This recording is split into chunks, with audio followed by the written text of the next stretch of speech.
दोस्तों आज हम बात करेंगे एक ऐसे बिजनेस की जिसकी जरूरत कभी बंद नहीं होती, ना सीजन में ना ऑफ सीजन में। ये बिजनेस हर स्कूल, कॉलेज और ऑफिस की जरूरत है और हर गली मोहल्ले से लेकर हर बड़े शहर तक इसकी डिमांड बनी रहती है। और वो है बुक एंड स्टेशनरी शॉप का बिजनेस। इस बिजनेस में ना सिर्फ स्कूल कॉलेज की किताबें होती है बल्कि pen, copy, diary, notebook, files, pouch, drawing सामान और गिफ्ट आइटम जैसे कई चीजें भी बिकती है। आज हम जानेंगे इस बिजनेस की पूरी A to Z जानकारी, क्या क्या बेच सकते हैं, कहाँ से माल खरीदे, कितना खर्च होगा, कितना मुनाफा मिलेगा और सेल कैसे बढ़ाए, सब कुछ जानेंगे। तो शुरू करते हैं। बुक शॉप पर क्या क्या बेच सकते हैं। बुक शॉप सिर्फ किताबों तक सीमित नहीं रहती। यहाँ पर आप स्कूल और कॉलेज की text book, guide book, notes, model paper के साथ साथ जनरल नॉलेज और अलग अलग एग्जाम की बुक्स भी रख सकते हैं। इसके अलावा स्टेशनरी आइटम जैसे pen, pencil, scale, rubber, sharpener, files, register, notebook, drawing sheets, water colour, brush, glue, project charts और स्कूल बैग तक आप रख सकते हो। और फिर त्योहारों के समय पर आप ग्रीटिंग कार्ड्स, गिफ्ट आइटम्स या छोटे प्लास्टिक खिलौने भी ऐड कर सकते हो। बुक शॉप शुरू करने के लिए जगह। एक बुक शॉप 150 से 300 स्क्वायर फीट की जगह में शुरू की जा सकती है और अगर दुकान स्कूल कॉलेज के करीब हो तो यह आपके लिए बहुत फायदेमंद चीज हो सकती है, क्योंकि वहीं से आपको ज्यादा फुटफॉल मिलेगा। और जगह ऐसी होनी चाहिए जहाँ बच्चे, पेरेंट्स या स्टूडेंट्स आसानी से पहुंच सके। किसी अच्छी मार्केट में, रोड साइड अगर आसपास एग्जाम या कोचिंग सेंटर हो तो ये और फायदेमंद रहेगा। बुक शॉप का फर्नीचर और इंटीरियर डिजाइन। बुक शॉप का फर्नीचर ऐसा होना चाहिए जो सिंपल होने के साथ साथ फंक्शनल भी हो। इसके लिए दीवारों पर मजबूत और बढ़िया रैक बनवाए ताकि किताबें अच्छी तरीके से डिस्प्ले हो सके। फिर स्टेशनरी आइटम्स के लिए ट्रे टाइप रैक्स और गिलास काउंटर बनवाए ताकि छोटे सामान जैसे पेन, रबर, स्टेपलर और गिफ्टिंग आइटम भी अच्छे से दिखाई दे सके। इसके बाद एक शॉप के नाम से प्रोफेशनल बोर्ड बनवाए जो कि देखने में भी बढ़िया लगे। प्रोफेशनल और अच्छी लाइटनिंग के साथ दिखना चाहिए। बुक्स और स्टेशनरी का सामान कहाँ से खरीदे। बुक्स खरीदने के लिए आपको लोकल डिस्ट्रीब्यूटर्स या पब्लिशर से संपर्क करना होगा, जैसे अरिहंत, NCERT, ओसवाल और भी बाकी सब। इसके अलावा फिर हर सिटी में बुक्स की होलसेल मार्केट होती है जहाँ पर हर दुकानदार सस्ते दाम में बुक्स खरीदने के लिए जाते हैं। आप भी उन होलसेल मार्केट से अपने शॉप के लिए बुक्स खरीद सकते हो, लेकिन ध्यान रहे कि किसी भी दुकान से खरीदने के पहले एक बार वहाँ की जानकारी जरूर लीजिए कि कौन कौन सी दुकान पर ओरिजिनल और ज्यादा सस्ते दाम में बुक मिलती है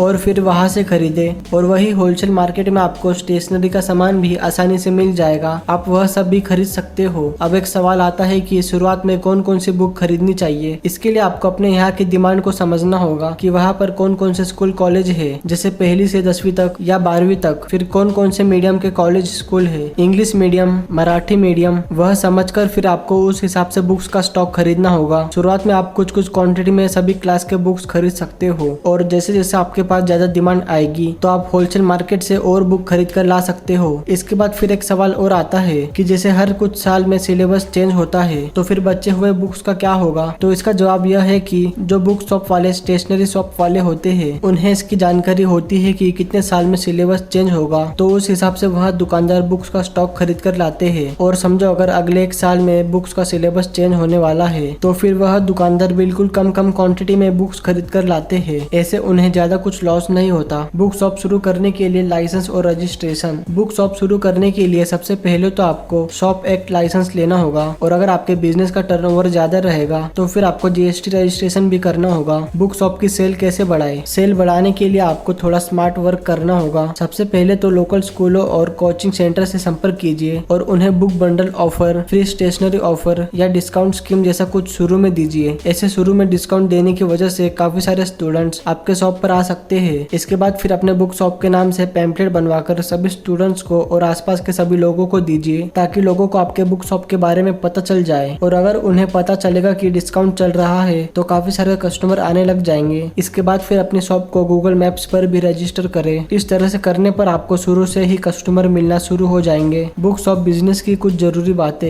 1. हर क्लास की बुक्स का स्टॉक शॉप पर रखें, खासकर क्लास 1 से 12वीं तक। 2. टाइम पर नया स्टॉक मंगवाए ताकि कोई बुक आउट ऑफ स्टॉक ना हो और कस्टमर को वापस न जाना पड़े। 3. स्टेशनरी प्रोडक्ट्स में ब्रांडेड और बजट वाले दोनों आइटम्स रखें। 4. जब छुट्टियों के बाद स्कूल कॉलेज फिर से शुरू होते हैं तो उस समय अपने स्टाफ को बढ़ा लीजिए। उस समय भीड़ ज्यादा रहती है क्योंकि तब सभी स्टूडेंट्स को नए नए क्लास के बुक्स चाहिए होती है। 5. शॉप पर कुछ क्रिएटिव आइटम्स भी रखें जैसे colouring books, puzzles, sticker books. Book shop business में इन्वेस्टमेंट। एक ठीक ठाक बुक शॉप शुरू करने के लिए आपके पास कम से कम 7 से 8 लाख रुपए का बजट होना जरूरी है, क्योंकि इसमें फर्स्ट क्लास से लेकर 12वीं क्लास तक सभी की बुक कुछ कुछ क्वांटिटी में आपको खरीदनी होगी। फिर स्टेशनरी का सामान भी आपको खरीदना होगा। इसके बाद काउंटर, फर्नीचर और बोर्ड का भी खर्च होगा और कुछ पैसा आपके पास इमरजेंसी फंड के हिसाब से भी होने चाहिए। इसलिए 7 से 8 लाख रुपए का बजट होना जरूरी है ताकि आपको बिजनेस शुरू करने के बाद आगे कोई दिक्कत ना आए। बुक शॉप बिजनेस में प्रॉफिट। बुक शॉप पर प्रॉफिट मार्जिन 20 से 30% तक देखने को मिलता है, जबकि स्टेशनरी आइटम पर 30 से 60% या उससे ज्यादा भी प्रॉफिट मार्जिन मिल जाता है। बुक शॉप पर प्रॉफिट मार्जिन अगर समझे तो आप 25% के करीब समझ सकते हो कि जितनी भी रुपए की आपकी रोज सेल होगी उस पर आपको 25% के आसपास प्रॉफिट मार्जिन आसानी से मिल जाएगा और यह प्रॉफिट मार्जिन और ज्यादा भी हो सकता है। समझो अगर आपके शॉप पर दिन की 10 से 15,000 की सेल होती है तो उसमें आपका महीने का प्रॉफिट 75,000 से 1 लाख रुपए के करीब हो सकता है। कुछ पूछे जाने वाले जरूरी सवाल। पहला, क्या इस बिजनेस में सीजनल डाउनफॉल आता है? जवाब, जी हाँ, थोड़ा बहुत आता है, लेकिन जब गर्मियों की छुट्टियों में बुक्स की डिमांड कम होती है तो स्टेशनरी, प्रोजेक्ट आइटम्स और गिफ्ट की सेल होती रहती है, जिससे बिजनेस में कोई नुकसान नहीं होता। दूसरा, क्या बुक शॉप पर स्टाफ की जरूरत पड़ेगी? जवाब, वैसे तो आप नॉर्मल दिनों में अकेले मैनेज कर सकते हो, लेकिन जब स्कूल कॉलेज शुरू होते हैं तो आपको एक स्टाफ की जरूरत पड़ सकती है। दोस्तों, अगर आपको हमारे आज की यह बुक शॉप बिजनेस की वीडियो पसंद आई है तो आप इस वीडियो को लाइक और चैनल को सब्सक्राइब जरूर करें। साथ ही में हमें कमेंट में यह जरूर बताएं कि आपको यह वीडियो कैसी लगी।